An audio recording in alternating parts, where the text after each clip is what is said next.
Good morning students. बच्चों, आज आपको मैं नया चैप्टर पढ़ाने जा रही हूँ। प्रकाश। प्रकाश मीन्स लाइट। लाइट बच्चों एक बहुत ही इंपॉर्टेंट ऊर्जा का स्रोत है।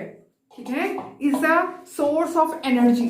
ठीक है बच्चों, प्रकाश जो होता है ऊर्जा का एक रूप है, ऊर्जा का ही एक रूप है। तो बताओ बच्चों, सबसे बड़ी ऊर्जा का स्रोत कौन सा है?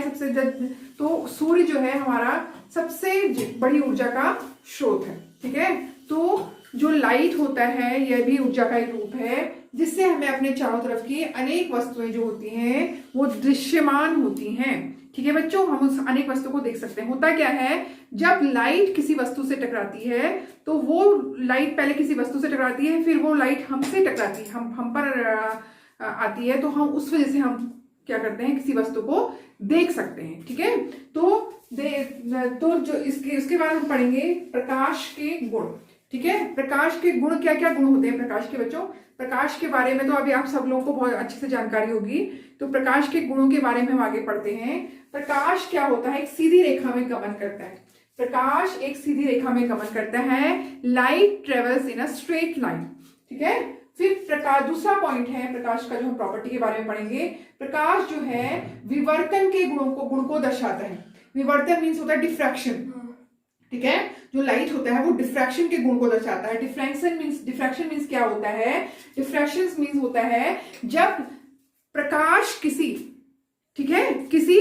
अपारदर्शी वस्तुओं के, प्रकाश के मार्ग में कोई अपारदर्शी छोटी वस्तु आ जाती है, छोटी शार्प वस्तु आ जाती है, तो वो क्या होता है, प्रकाश अपने किनारों में मुड़ जाता है। ठीक है, जैसे ये प्रकाश की किरण आ रही है, ये प्रकाश की किरण आ रही है, तो इसके रास्ते में कोई छोटी सी और शार्प वस्तु टकराती है, तो ये अपने किनारों से थोड़ी सी मुड़ जाती है, ये अपने किनारों से थोड़ी सी मुड़ जाती है, तो इसको बोलते हैं विवर्तन, डिफ्रैक्शन ऑफ लाइट।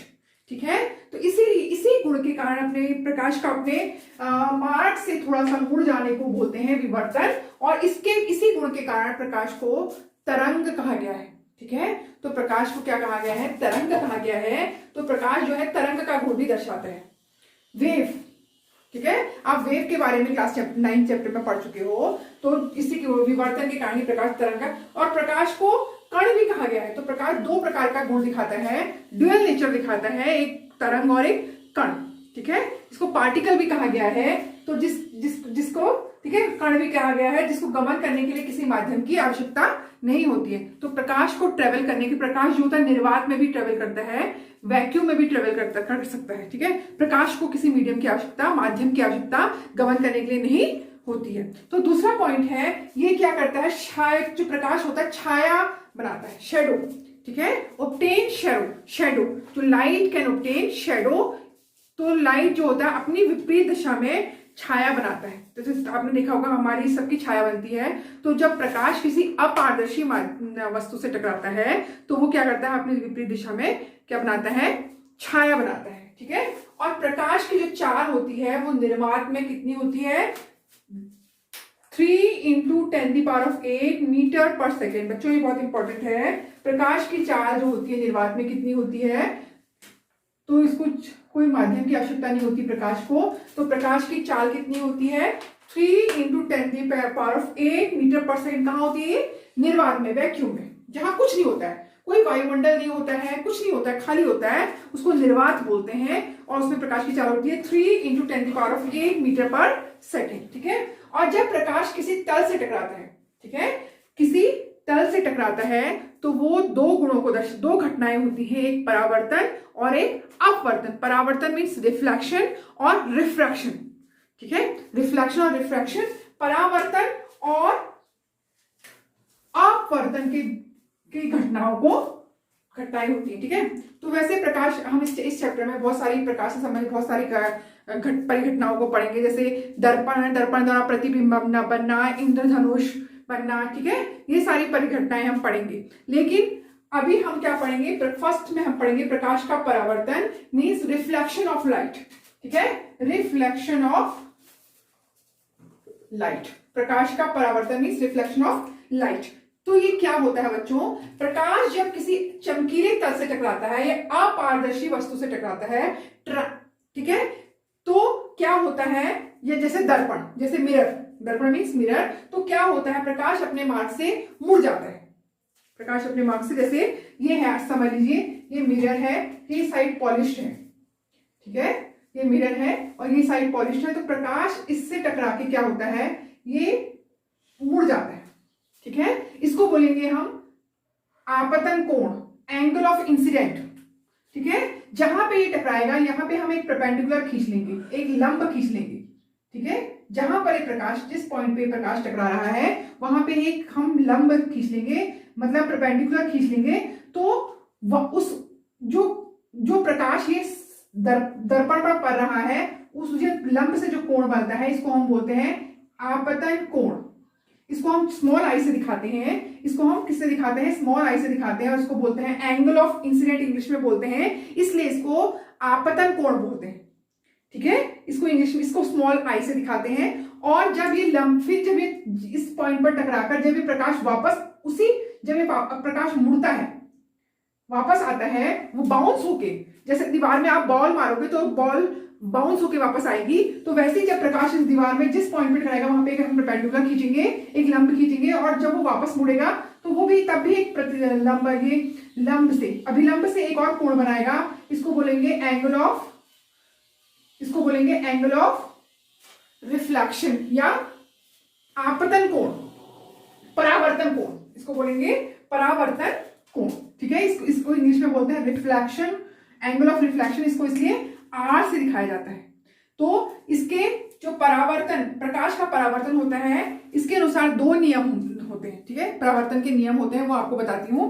पहला नियम होता है कि प्रकाश जो होता है, परावर्तन के नियम, आपतन कोण, ये आपतन कोण जो होता है एंगल आई और एंगल आर, ठीक है। आपतन कोण ये हो गया, परावर्तन कोण ये हो गया, तो ये क्या होते हैं, दोनों बराबर होते हैं, ठीक है। Angle i is equal to angle r, angle i हो गया आपतन कोण, एंगल आर हो गया परावर्तन कोण, incident angle and reflection angle, ठीक है। ये दोनों क्या होते हैं, सेम एंगल होते हैं, ठीक है। और दूसरा परावर्तन का नियम होता है आपतन कोण, ये वाला हो गया आपतन कोण, और जो ये परावर्तन कोण, और जो ये लंब बनता है अभिलंब, जो हमने जिस पॉइंट पे प्रकाश टकराता है जो अभिलंब है, ये तीनों क्या होते हैं, एक ही तल पे होते हैं, ठीक है। ये तीनों एक ही तल पे होते हैं, ये है परावर्तन के नियम, ठीक है बच्चों। उसके बाद बच्चों हम पढ़ेंगे समतल दर्पण द्वारा प्रतिबिंब, ठीक है। समतल द्वारा प्रतिबिंब कैसे बनते हैं, तो इससे पहले हम बताएंगे प्रतिबिंब होता क्या है। प्रतिबिंब होता है, इमेज क्या होती है, प्रतिबिंब मीन्स इमेज। इमेज कैसे बनती है, इमेज जब दो लाइट रेज, दो प्रकाश की किरणें आपस में जहां जिस बिंदु पे टकराती हैं, तो ठीक है, जिस बिंदु पे वो टकराती है वहीं पे इमेज बनती है, वहीं पे प्रतिबिंब बनता है। दो लाइट रेज जब एक जगह पे टकराती हैं तो वहीं पे क्या बनता है, प्रतिबिंब बनता है। तो प्रतिबिंब दो प्रकार के होते हैं, एक होता है आभासी प्रतिबिंब, एक होता है वास्तविक प्रतिबिंब, ठीक है। अब इनके नाम से ही आपको लग रहा होगा, एक होता है वास्तविक मीन्स रियल इमेज, और आभासी मीन्स वर्चुअल इमेज। इनके नाम से ही आपको लग रहा है, इनका अर्थ समझ में आ रहा होगा। वास्तविक प्रतिबिंब माने रियल इमेज, रियल माने सचमुच की, ठीक है। जब दो प्रकाश की किरणें आपस में जिस पॉइंट पे सचमुच में टकराती हैं, तो वहां पर जो इमेज बनती है उसको बोलते हैं रियल इमेज, वास्तविक इमेज, ठीक है।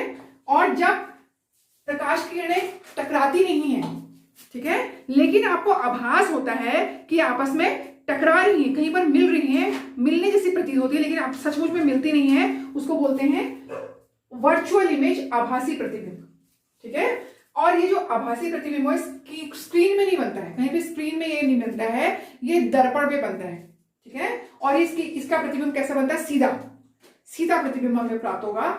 और जो वास्तविक प्रतिबिंब होता है ये कैसा होता है, ये सचमुच जब प्रकाश की किरणें आपस में टकराती है जिस बिंदु पर, वहां पे जो इमेज बनती है उसको बोलते हैं रियल इमेज या वास्तविक बिंदु। ये स्क्रीन पे बनती है, जैसे स्क्रीन पे बनती है, इसका उदाहरण है हॉल, सिनेमा हॉल, ठीक है। इसका उदाहरण है सिनेमा हॉल। सिनेमा हॉल में जो इमेज बनती है वो होती है रियल इमेज, वास्तविक प्रतिबिंब बनता है। देखेंगे आप प्रकाश की किरणें किसी तल पे टकराती हैं तो वहां पे आपको प्रतिबिंब दिखाई देंगे, और ये कैसे, और प्रतिबिंब कैसा होगा, उल्टा होगा, पार्श्व पर उल्टी बनेगी। यहाँ पे प्रतिबिंब कैसा बनेगा, उल्टा बनेगा, पार्श्व परिवर्तक बोलेंगे इसको, ठीक है। तो अब मैं आपको बताती हूँ समतल दर्पण द्वारा इमेज कैसे, प्रतिबिंब कैसे। अब आपको समझ में आ गया होगा कि प्रतिबिंब क्या होता है, प्रतिबिंब कितने प्रकार के होते हैं। अब समतल दर्पण द्वारा जो प्रतिबिंब बनेगा उसके बारे में आपको बताती हूँ। ठीक है बच्चों, देखिए ये आपको दिखा रही हूँ, ये देखिए एक समतल दर्पण है। ठीक है, इसका इस साइड से पॉलिश है और ये वाला है इसका तल। ठीक है, जहाँ पे प्रकाश की किरणें पड़ेंगी इस साइड वाला तल है, ये साइड ये वाला तल पॉलिश है। तो यहाँ पे कोई ऑब्जेक्ट, कोई वस्तु यहाँ पे रखी हुई है। ठीक है, कोई वस्तु तो यहाँ पे रखी हुई है। देखिए कोई, ये इमेज है, ये मिरर है, ये दर्पण है, यहाँ पे कोई वस्तु रखी हुई है। तो क्या हो सकता है, देखिए कोई प्रकाश की किरण आई, ये देखिए कोई प्रकाश की किरण आई, ये दर्पण पर टकराई। ठीक है, अब इसका क्या होगा, परावर्तन होगा। तो परावर्तन में क्या होगा, इसमें दो कोई भी कुछ भी हो सकता है। ये प्रकाश की किरण इसमें टकराई तो उस जिस मार्ग से ये आई है उसी मार्ग से वापस चली गई। ठीक है, जिस मार्ग से वापस आई उसी मार्ग से वापस चली गई। तो ये प्रकाश की किरण कहीं पे नहीं टकराई।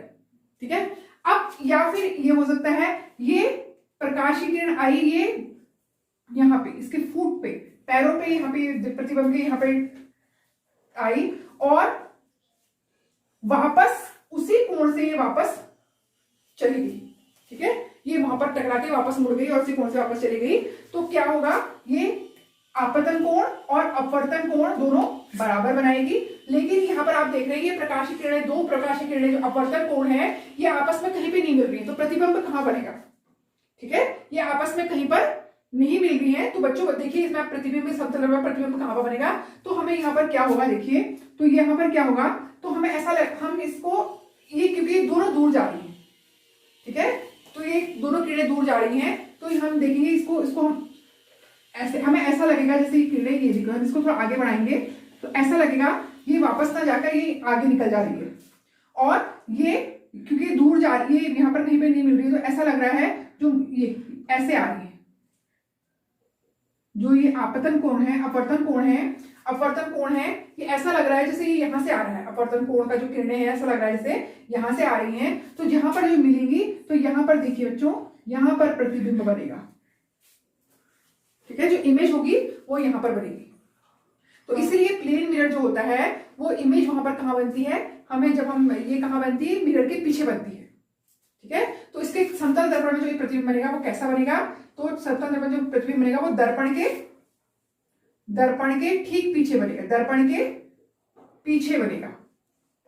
ठीक है, दूसरा क्या होगा, जो इमेज होगी वो दर्पण के उतनी ही दूरी, जितनी दूरी पे कोई बिंब ऑब्जेक्ट रखा होगा, कोई वस्तु रखी होगी, उतनी ही दूरी पे वो इमेज जो होगी बनेगी, मिरर के पीछे बनेगी। ठीक है, जितनी दूरी पर